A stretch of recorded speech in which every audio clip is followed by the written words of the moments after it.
This was the house that Kevin Keegan, lieutenant who was sent down to see what the situation was in the ground when they first heard that the attack by the Essex and Newfoundland Regiment had failed.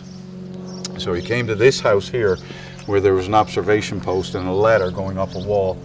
And it was from here he could see the 200 to 300 Germans advancing towards the village. He had to run back through the village to go to the Newfoundland headquarters and let them know the situation.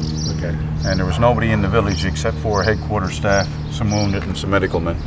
We're heading towards the assembly trench area from which the attack began on the early morning of the 14th.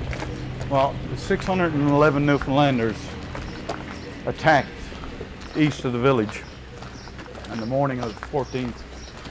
There was approximately 800 Essex troops on their left. Where we're heading to now is the area in which the Newfoundlanders advanced from. The assembly trench. It was a trench that they built a couple of days before the attack, from which they would jump out ahead of the village. Yeah.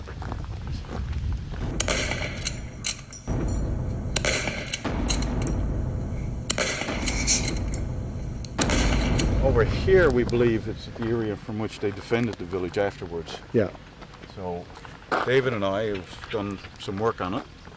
We've kind of figured out that down here, based upon some pictures of fence posts which appear to be marking the land, which were taken in 1919, and the distance in which the descriptions of the distance from the house to the edge, yeah, which varies from 100 to 150 yards, would put them somewhere around this area.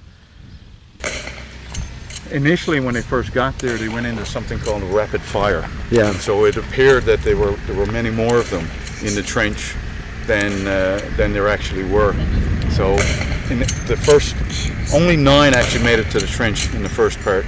One soldier, by the name of Hillier from Newfoundland, got about halfway before he was knocked out by a shell. Mm-hmm. And an hour and a half later, he actually joins them and make up 10th person. So the Germans actually thought that there were a lot more of them than there were. Yeah. Now, one of the problems they had, of course, is they didn't have enough ammunition to keep up rapid fire for very long. So once they drove the Germans to cover, and a lot of them ended up in the assembly trench, which the British had built, they started picking off runners and scouts. So they couldn't relay the information back to let them know. So, and they kept this up for 4 hours before it got quiet enough to send back a runner to brigade headquarters, which was a couple of kilometers back this way.